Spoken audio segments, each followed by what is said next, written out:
RCR presenta Aquí se habla libertad con Pedro Uruchurtu.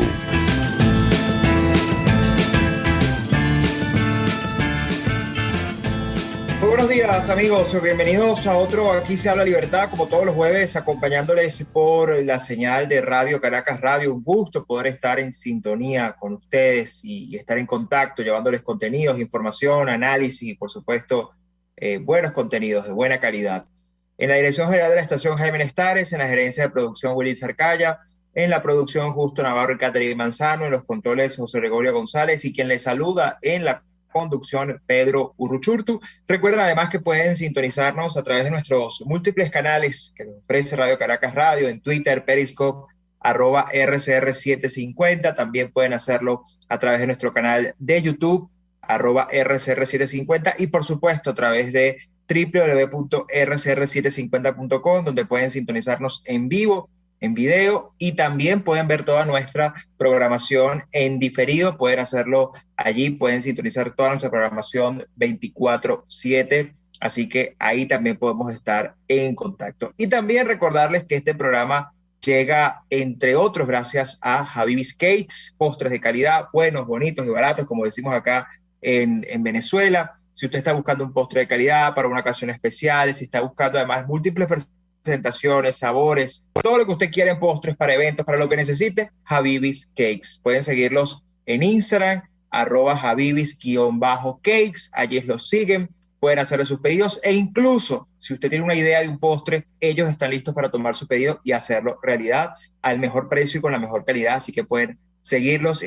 Ellos están ya disponibles para tomar sus pedidos y además para llevárselos hasta la puerta de su casa con servicio a domicilio. Así que ya saben, @Habibis_cakes, postres de calidad, buenos, bonitos y baratos. Y bien, ya tengo conectado a mi primer invitado. Un gusto, como siempre, contar con él. Esta es su casa y, por supuesto, muchos temas que analizar. Hoy vamos a centrarnos en la dinámica internacional. Vamos a analizar un poco lo que está pasando, por supuesto, con Venezuela de cara a los procesos que están en marcha, pero también en general en la comunidad internacional, el comportamiento de eso que llamamos Occidente frente a múltiples cosas que están ocurriendo y, bueno, qué podemos esperar en las próximas semanas. Por eso le doy la bienvenida a Miguel Velarde, economista, asesor político, director de la consultora política Alfa Políticos y fundador y editor de Guayó en Letras, y además amigo de la casa. Bienvenido, Miguel, gracias por acompañarnos. Un placer estar siempre contigo, con tu programa, con toda tu gente, y muchas gracias a ustedes siempre por la oportunidad de compartir este espacio. No, gracias a ti por estos minutos. Miguel, hay mucha información, muchas cosas que están pasando.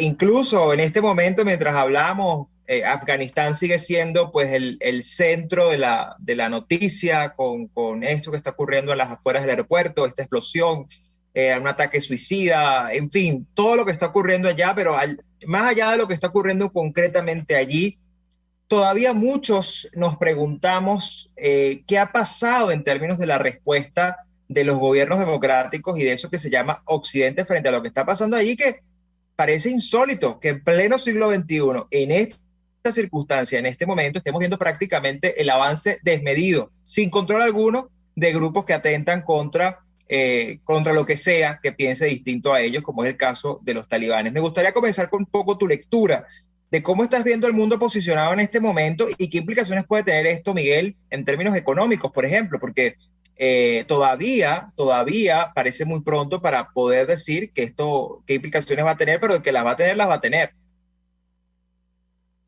Tenido siempre que hemos visto fenómenos de este tipo, Pedro. Y la verdad es que este es un tema que, como muy bien tú dices, está todavía en sus primeras etapas de desarrollo. Y como son temas complejos, a veces son difíciles de predecir. Pero sí, vuelvo al tema de ver lo ocurrido en un pasado incluso reciente y las tremendas consecuencias que ha tenido en la región en la que se produce, pero en el mundo entero también. Y por eso, por ejemplo, lo que está ocurriendo mientras hablamos en Afganistán, lo que ha ocurrido en los últimos días, tiene implicancia directa en nuestra vida y en la vida del Occidente.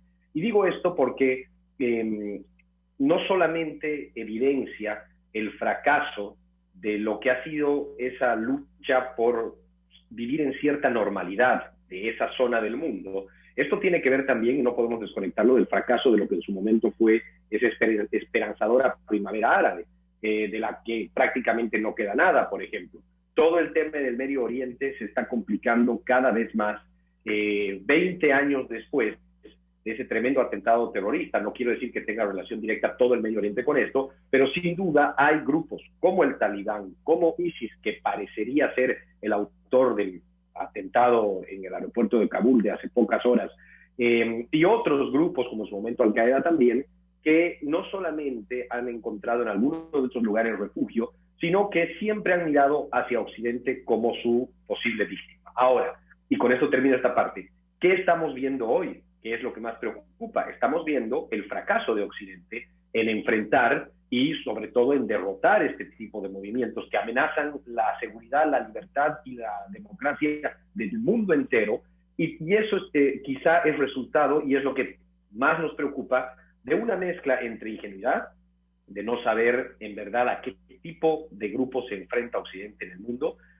también una mezcla de complicidad, porque hay países y sectores, incluso democráticos, que por intereses y a veces hasta negocios o a veces por buscar logros políticos prefieren hacer la vista gorda ante este tipo de movimientos, y también de falta de decisión del Occidente en general para ver de qué manera se puede, reitero, enfrentar y derrotar estos grupos. A eso voy. Tú tocas un punto que es medular, que es por supuesto, bueno, lo que ha ocurrido durante los últimos 20 años, con un intento además de Occidente de llevar a la democracia y a los derechos humanos como valores o productos occidentales, e intentar imponerlos en estas situaciones o en estas sociedades, ¿no?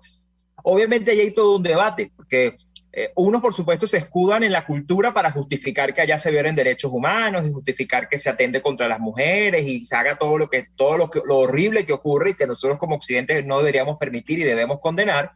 Pero otros también dicen que, bueno, parte del error ha sido querer haber impuesto, porque sí, a juro, una visión democrática desde Occidente, sin entender o sin haberse asegurado de que desde lo interno de esos países, en el particular de Afganistán, pues pudieran darse sus propios procesos. Pero al margen de eso, que tú lo dices muy bien, lo explicas muy bien cómo ocurrió todo esto, preocupa, a mi modo de ver, no solo la respuesta de Occidente frente a esto, sino la respuesta de Occidente hacia adentro del propio Occidente.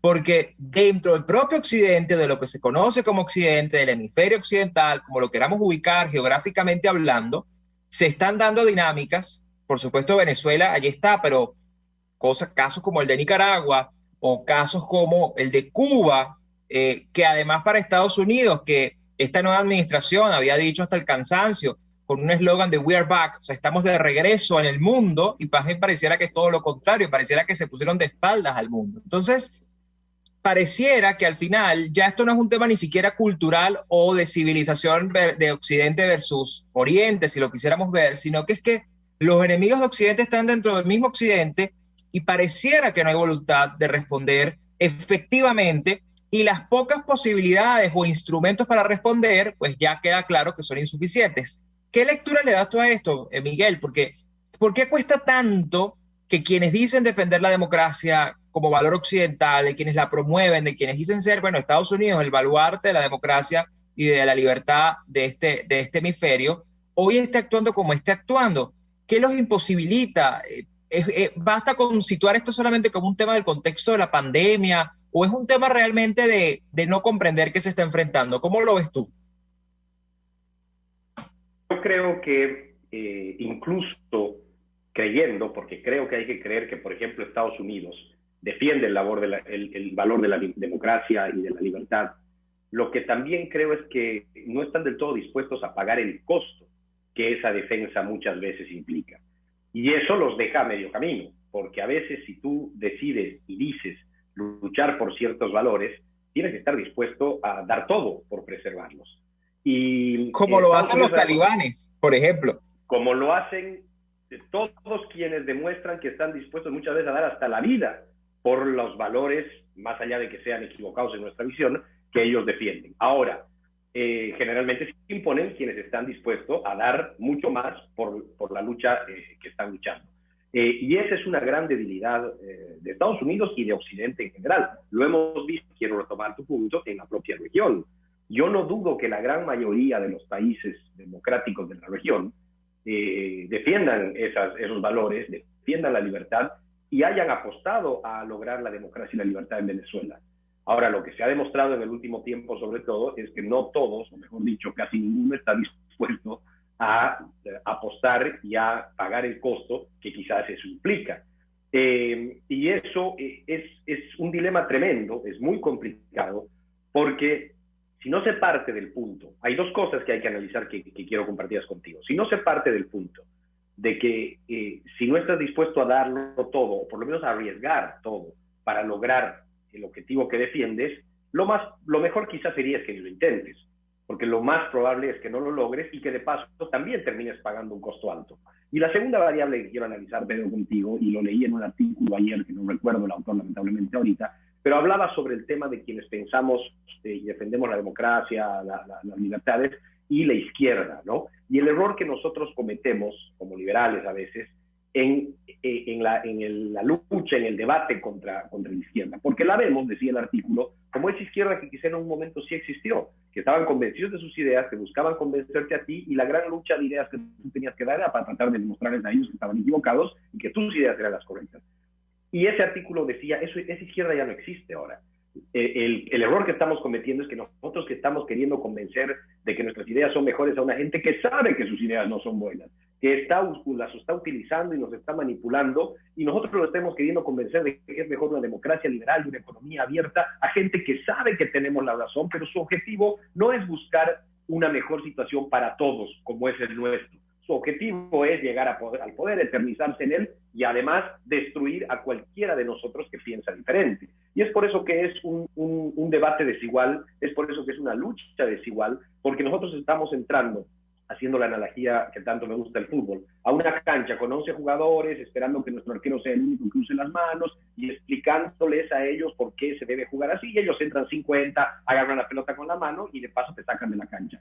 Y es por eso que quizá nosotros ha llegado el momento de repensar la forma en la que tenemos que nosotros interactuar con estos grupos que lamentablemente muchas veces no son solamente grupos políticos con ideas diferentes a la de uno, que eso es totalmente válido, sino muchas veces son grupos con objetivos muy oscuros y que nos ven no como personas con ideas diferentes, como nosotros vemos a ellos, sino como un obstáculo para lograr sus malos objetivos.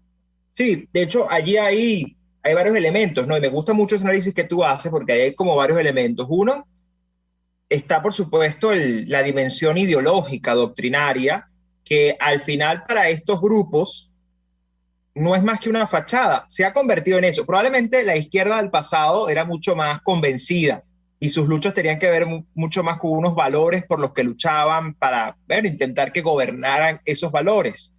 Hoy no son más que una fachada para justificar corrupción, crimen, aliarse con quien tengan que aliarse y, por supuesto, demostrar que no tienen escrúpulos. Obviamente los demócratas tienen sus escrúpulos, tienen sus límites, saben hasta dónde llegar. Y esta gente, bueno, al final ha demostrado que no les interesa, porque además, digamos, han evidenciado que incluso transgrediendo límites, nadie les va a hacer nada como para frenarlos. Y lo que puedan hacer pues es insuficiente para frenarlo. Entonces, es muy complicado. Pero además, yo creo, y partiendo de lo que tú decías de repensar un poco cómo entender a estos grupos, al margen de lo ideológico, yo creo que una de las cosas que tenemos que pensar es, ¿realmente el socialismo es un fracaso o es un éxito para quien lo utiliza para saquear a las naciones? Porque, desde luego, estamos convencidos que económicamente el modelo, los resultados que genera, demuestran que son un fracaso. Pero al mismo tiempo son un éxito para quienes lo implementan porque es lo que buscan. Un poco lo que tú decías, ellos están convencidos de que eso es lo que hay que hacer. Por lo tanto, para ellos es un saqueo exitoso. Y eso es parte del debate que hay que dar si seguimos creyendo que es una ideología fracasada, si por el contrario la asumimos como exitosa en su propósito de saquear y arruinar países, que ahí es donde yo creo que cambiando el diagnóstico quizás lo podamos asumir de otra manera. Tú en estos días, creo que ayer o antier, escribías un tuit donde decías que crees que la gran oportunidad del liberalismo está frente a nosotros para los próximos 20 años. ¿Por qué lo ves así? ¿Qué te hace pensar eso hoy, en este momento, Miguel? Comentar sobre lo que tú hablabas respecto al tema del socialismo, pero quiero comenzar respondiendo lo último. Y te voy a responder muy concretamente porque esa para mí es la variable principal que me lleva a ser optimista sobre el éxito o la posibilidad de éxito del liberalismo en los próximos 20 años. Y son los jóvenes, Pedro. No es un hecho aislado que el liberalismo está teniendo la mayor llegada y la mejor aceptación, incluso en algunos lugares, como en Argentina, por ejemplo, de cara a las próximas elecciones legislativas de este año, con Milei, con gente como Spert, con López Murphy, con figuras emergentes dentro de la política que había quedado muy polarizada entre macrismo y kirchnerismo, está teniendo, te diría, hasta ebullición entre principalmente los jóvenes. Y para mí eso es muy esperanzador. Esperanzador porque, si bien los jóvenes de hoy en 20 años ya no van a hacerlo, es gente que todavía, muy posiblemente, mayoritariamente, defienda y cree en las ideas a las que hoy se está exponiendo. Para mí el liberalismo tiene una gran posibilidad de éxito en los próximos 20 años, porque gente como tú, en países tan complejos como Venezuela, está defendiendo sus ideas. A pesar de todo, las está planteando, las está socializando, las está profundizando, y eso no existía en la propia Venezuela, ni siquiera en épocas mucho más cómodas para hacerlo, en democracia, en una república sólida, en mejor situación económica, etc.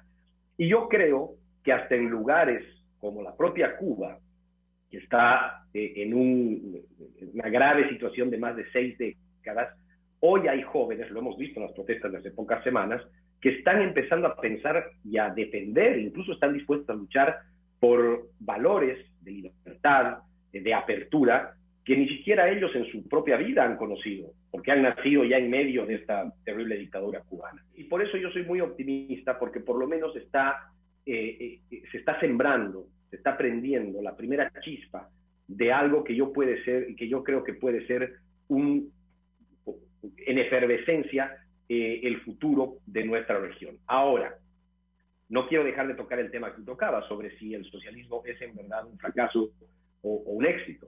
Y lo que pasa es que es ambos, o ninguno, porque depende del parámetro con el que se mide para que sea un fracaso o un éxito. Y la verdad es que esto vuelve al punto de nuestra charla inicial, Pedro. Yo creo que nosotros, quienes estamos convencidos que no solamente es un fracaso, sino que es lo más dañino que se le puede hacer a una nación, y tenemos pruebas históricas para demostrarlo, tenemos que también tener la capacidad de empezar a variar los parámetros en los que luchamos por defender nuestra verdad y nuestras ideas. Porque si no, parámetros, digamos, más objetivos sobre cuánto duran o no en el poder estos grupos, la verdad es que para ellos es un éxito.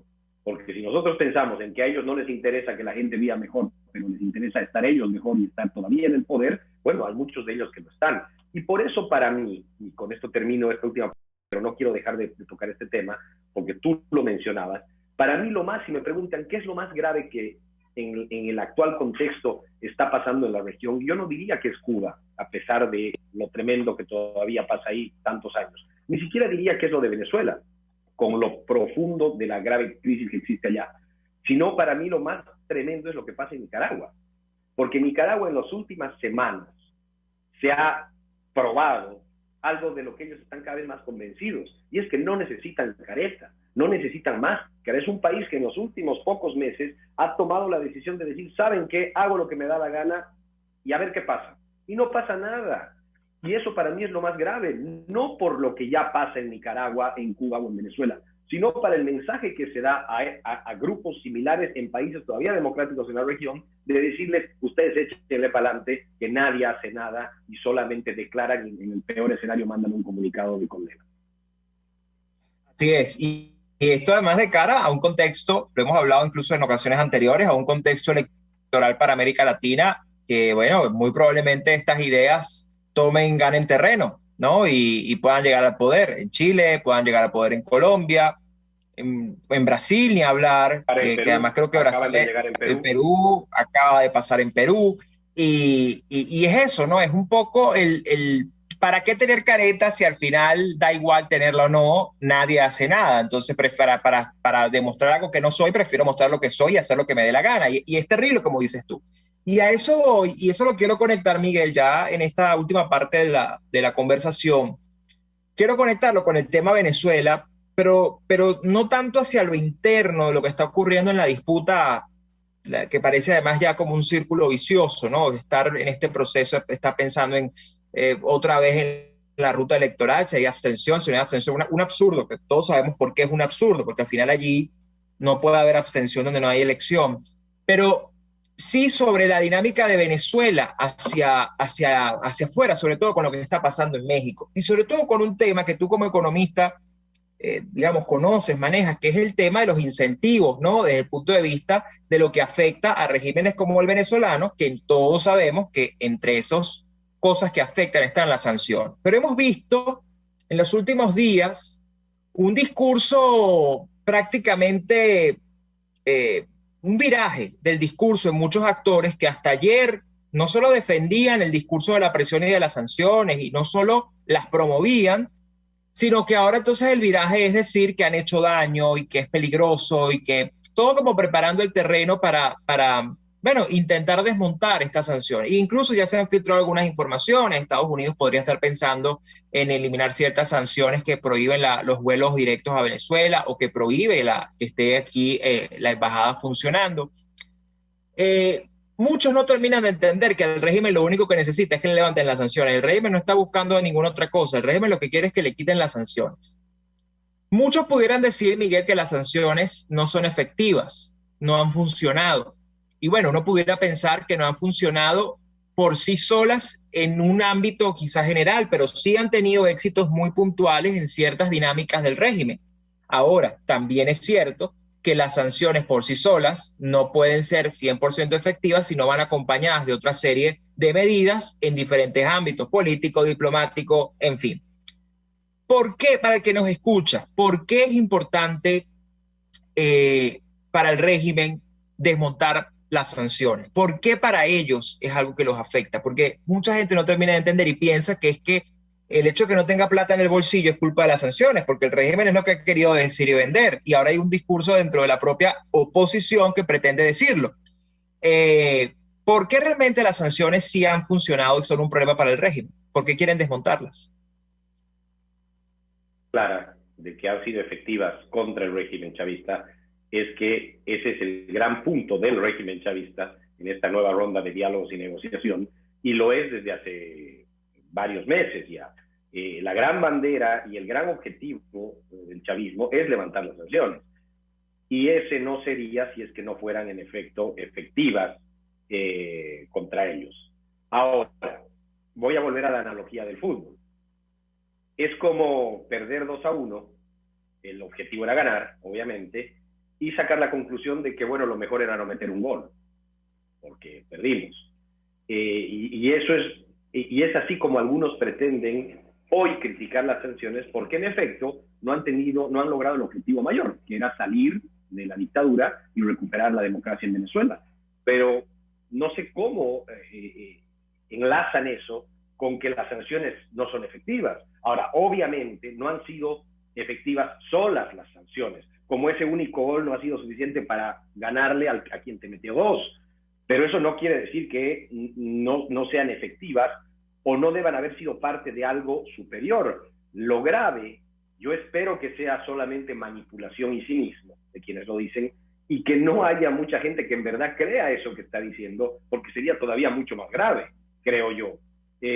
¿Por qué, Pedro? Porque si vos crees que el camino era entonces no haber impuesto ese tipo de sanciones por parte de los Estados Unidos, o no haber sido duro, como en algún momento la administración Trump ha sido, yo no sé qué camino era el que tú preferías. Me imagino que era el de unas elecciones, como muchas que han habido, que se las han robado, o unas negociaciones y diálogos como muchos que han habido y siguen habiendo, que se lo van, entre comillas, robar también. Entonces, si alguien a mí me puede decir en algún momento, no, cuando elegimos el camino de las sanciones nos equivocamos, porque anteriormente, habiendo ido por acá, fuimos mucho más efectivos, la evidencia quizás te hace repensar tu posición. Pero aquí la realidad es que el momento de los últimos, creo yo, 20 años, de todos los 21 años, que más cerca hemos estado de lograr la libertad en Venezuela ha sido hace 2 años, cuando el mundo y sobre todo la región se ha puesto en una posición firme. ¿Qué puede ser más radical por parte de la comunidad internacional que reconocer un gobierno alterno en un país? A mí me parece la posición más radical, obviamente que estaba muy sustentado constitucionalmente entre Venezuela y todo, pero era la posición más radical posible y ha sido cuando más cerca hemos estado, que después por X número de factores no se ha logrado, pero eso no quiere decir que no se haya hecho algunas cosas muy bien, y la prueba y la evidencia, como hablo de evidencias, es que es lo que más cerca nos llevó a lograrlo. Ahora, si porque no se logró el objetivo más grande, que era en efecto la libertad de Venezuela, se toma la decisión de no equivocarse un poco, sino equivocarse mucho más, como nos habíamos equivocado en el pasado, bueno, para mí no queda la menor duda de que no solamente no vamos a lograr el objetivo que estamos buscando la mayoría para Venezuela, sino que nos vamos a alejar incluso mucho más de ese objetivo. Y para mí, quienes hoy defienden la posibilidad de levantar sanciones o critican incluso posiciones que en los últimos 2 años, para mí, acompañar a un gobierno interino, apoyar, reconocerlo, etcétera, han sido buenas, para mí están solamente eligiendo el camino ni siquiera equivocado, no de retroceso. Hay que ver cuáles son los incentivos que cada uno de ellos tiene, ¿no? Así es. No, y además de todo lo que tú dices, que totalmente de acuerdo contigo, que es que si el régimen realmente estuviera buscando irse, no estaría pidiendo que le quiten las sanciones que le permiten quedarse. Eso es una regla básica, ¿no? Es decir, todo lo que ha puesto el régimen sobre la mesa son condiciones que, lejos de buscar una salida, lo que busca es que ellos sean reconocidos, que permanezcan y que duren lo que ellos quieran en el poder, incluso poniendo casi que el lugar de la reunión, que no es neutral, todos sabemos que no es neutral, diciendo quiénes de la oposición se sientan allá y protestando si no están quienes ellos consideran. Es decir, los acusados de crímenes son los que están diciendo que los criminales son otros y ellos son los que deciden. Entonces, lo cual es terrible porque aquí no termina de asumirse que es un régimen que es criminal, que está siendo acusado en la Corte Penal Internacional, que es corrupto, que es ilegítimo. Y por supuesto, Miguel, yo creo que lo más grave de todo esto, además de lo que significa para los venezolanos y su retroceso de lo que era este camino andado, es el ridículo en el que puede quedar la comunidad internacional de no haber sido coherente y de haber optado por contradecirse a sí misma por un tema de lavarse las manos, creyendo que por lavarse las manos esto no los va a afectar más de lo que los ha afectado a nivel regional. Y yo creo que, como dices tú, ¿no? Tocará ver, pero no hay nada que indique que esto vaya a ser un éxito, todo lo contrario. Bueno, un éxito para el régimen sí, pero más allá de eso, creo que la comunidad internacional insiste en subestimar e incluso en pretender disminuir o contener lo que ocurre en Venezuela, cuando pareciera que no terminan de entender que esto ya está dentro de sus países atentando contra sus democracias, ¿no? Y esa es otra de las grandes frustraciones que tenemos, ¿no? Porque en algún momento decíamos, cuando empiecen a llegar decenas o hasta cientos de miles de venezolanos por sus fronteras, con hambre, desesperados, y afecte hasta sus economías internas, los países de la región van a terminar de comprender. Cuando salgan a la luz las graves violaciones de derechos humanos y atropellos en Venezuela, la comunidad internacional va a terminar de comprender. A veces hoy, cuando uno ve mucho de lo que estamos viendo hace años que ocurre en Venezuela, lo ves en artículos, lo ves hasta en fotos, en videos, etcétera, y la gente se pregunta, y la comunidad internacional no está al tanto de esto. A mí lo que más me preocupa es que sí está al tanto. Y a pesar de estar al tanto, todavía adopta posiciones como las que vemos que adoptan ahora. Y también los países de la región están sufriendo la situación venezolana, y muchos de ellos la están sufriendo en su propio territorio, porque no saben qué hacer con tanto venezolano, y esa es la verdad, porque sus economías no son tan robustas, son bastante frágiles para sus propios ciudadanos, mucho más si llega gente, en su mayoría desempleada, con necesidades, con problemas. Y bueno, la pandemia lo ha puesto todavía mucho más en evidencia y lo va a seguir poniendo cuando tienes que tomar decisiones de qué hacer, de vacunarlos o no, para comenzar. Pero lo que más preocupa, Pedro, y esa es la realidad, o sea, al final si uno pide que siempre se vea la cosa objetivamente y racionalmente, la realidad es que objetivamente hoy estamos en una situación, los que defendemos la libertad y la democracia de Venezuela, muy compleja, porque sin duda es una posición de mucha mayor debilidad, y también uno empieza a percibir, y quiero usar bien la palabra, quizás hasta cierta incomodidad de la comunidad internacional con el tema venezolano. Hemos pasado del compromiso con Venezuela a la incomodidad por Venezuela. Y me preocupa mucho pensar cuál puede ser el siguiente estado emocional de los países, sobre todo de la región, en relación a Venezuela. Así es. Ojalá no sea un estado emocional como el que pretendieron e incluso implementaron con Cuba. Esperamos que no sea eso. Bien, Miguel, gracias. Se nos acabó el tiempo. Gracias por acompañarnos. Como siempre, un gusto conversar contigo. Siempre tus análisis están claros y seguro te volvemos a tener pronto acá. Muchas gracias por la invitación. Siempre un gusto estar con ustedes y nos mantenemos en permanente contacto. No, gracias a ti. Bien, amigos, conversábamos con Miguel Velarde, economista, analista político, director de la consultora política Alfa Políticos y fundador y editor de Guayayo en Letras. Vamos a una pausa y ya regresamos con más de Aquí se habla libertad. Usted escucha Aquí se habla libertad con Pedro Urruchurtu. Síganos en Twitter en @RCR750, la radio que se ve.